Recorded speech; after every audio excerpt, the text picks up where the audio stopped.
এই যে এত পরিমাণে তাপমাত্রা বাড়ছে, বলেন তো এজন্য সুদখোর কি সুদ খাওয়া বন্ধ করে দিছে? কথা বলেন একটু জবান খুলে। ঘুষখোর ঘুষ খাওয়া বন্ধ করছে, গীবাতকারী গীবাত বলা বন্ধ করছে, পরনিন্দা চগলখোর কি চগলখড়ি বন্ধ করছে, মুনাফিকের মুনাফিকি বন্ধ হয়েছে, ওজনে ভেজাল দেনেওয়ালা কুম দেনেওয়ালা সে কি ওজনে কুম দেওয়া বন্ধ করছে, বেনামাজিরা কি মসজিদে এসে নামাজ পড়া শুরু করছে, বরঞ্চ ঘুষখোর ঘুষের মাত্রা বাড়ায়া দিছে। কেন? বাসায় এতদিন এসি ছিল এক রুমে, এখন বাসার আরো 3 রুমে এসি লাগান লাগবে। ঘুষ না খাইলে উপায় আছে? কি কথা কি বুঝতেছেন? ঘুষখোর ঘুষের মাত্রা বাড়ায়া দিছে। কেন? হ্যাঁ, গরম বাইরে গেছে, বাসায় তো এতদিন এসি ছিল এক রুমে, রুম তো আরো 3টা খালি, ওই 3 রুমে তো এসি লাগবে, তো ঘুষের মাত্রা না বাড়াইলে এসি লাগাবো কেমন? সুদখোর সুদের পয়েন্ট বাড়াই দেওয়ার চেষ্টা আছে। কেন? বাসায় তো এসি নাই, বাসায় এসি লাগানো লাগবে। আগে দিত 1010 টাকা, এখন দিতে হইব 15 টাকা। অথচ এই অন্যায়ের কারণে গজব আসলো, গজব আসার কারণে অন্যায় কমে নাই, বরং আরো বাড়ছে। দোকানদার ব্যবসায়িক সে জুলুমের মাত্রা আরো বাড়াইছে। যেই ফ্যানের দাম ছিল 5000 টাকা, তাপমাত্রা বাড়ার সাথে সাথে সেই ফ্যান হয়ে গেছে 8000 টাকা। উচিত ছিল কমানোর, যাতে মানুষ শান্তি পাইতে পারে, কিন্তু কি করছে? আরো বাড়াইয়া দিছে। তো অন্যায়ের কারণে, নাফরমানি করার কারণে আল্লাহ গজব দিল। দেহিনী একটু ভালো হয়, বান্দাবান্দি গজব পাইয়া হারা অপরাধের মাত্রা আরো বাড়াইয়া দিছে। তাপমাত্রা বাড়ার পরে যদি দেখতাম যে হ্যাঁ মসজিদে আগে কাতার হয়তো 2টা, এখন হইতেছে 6টা, তাহলে না বুঝতাম যে না বেনামাজিরা নামাজি হইতেছে, হয়তো আল্লাহ খুশি হইয়া কমায় দিবে।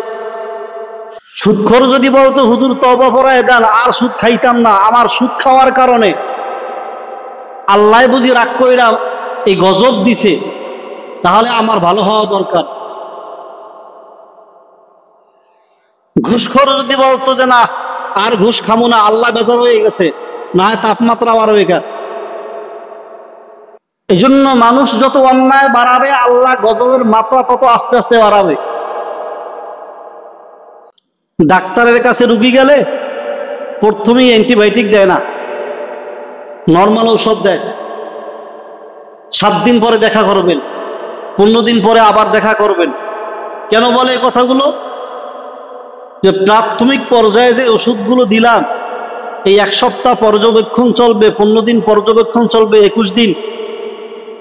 এরপরে আসার পরে আবার চেক আপ করা হবে যে রোগটা কতটুকু কমলো না বাড়লো না, কোন পর্যায়ে আছে।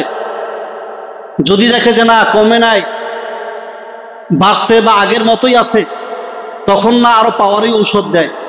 কথা ঠিক তো? তো আল্লাহ বান্দা বান্দির অপরাধ অনুযায়ী মাঝে মাঝে ধাক্কা মারে। প্রথমে একটু ছোট্ট করে উষ্ট দিয়ে ফালাই দেয়, দেখিনি শোধা হয়। যখন দেখে যে না এটা তো তওবা করতেছে না, বরঞ্চ নাফরমানি আরো বাড়াইতেছে, তখন আরো বড় গজব দেয়। করোনার সময় যখন মসজিদ বন্ধ করে দিছিল, 10 জনের বেশি ঢোকা যাইব না, কত মানুষ দেখছি মসজিদের দরজা এসে কাঁদছে। কেউ কাঁদতো কেন? মরার আগে বুঝি মসজিদে ঢুইকা নামাজ পড়তে পারুন না। অনেক কান্নাকাটি, অনেক কিছু। এবার দিছে আল্লাহ একটু শিথিল কইরা, মসজিদের দরজা উন্মুক্ত, এখন আহো। কোন এখন আর যাইতাম না। চোখ দিয়া যেই মানুষগুলারে দেখছি মসজিদ বন্ধ হওয়ার পরে, এখন মসজিদে ঢোকার জন্য যুদ্ধ শুরু। কার আগে কে মসজিদে ঢুকবে, কে কত বেশি নামাজ পড়তে পারে। অথচ তখন কি করা হয়েছে? মসজিদের দরজা বন্ধ করে দেওয়া হয়েছে।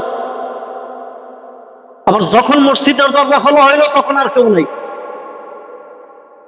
বাটপাড়ির তো একটা লিমিট থাকা দরকার। আল্লাহর সাথে ধোঁকাবাজি।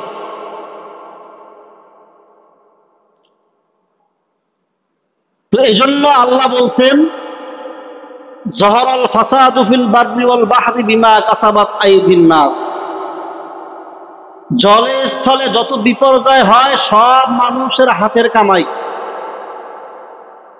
তার মানে মানুষের আমল যত ভালো হবে তত জমিন ভালো থাকবে, আমল যত খারাপ হবে জমিনে তত গজব বাড়বে।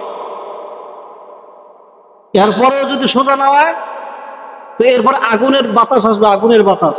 অপেক্ষায় থাকেন। কিসের বাতাস? যে মানুষ যদি অপরাধের মাত্রা যত বাড়াইবে তত আযাবের পয়েন্ট বাড়বে।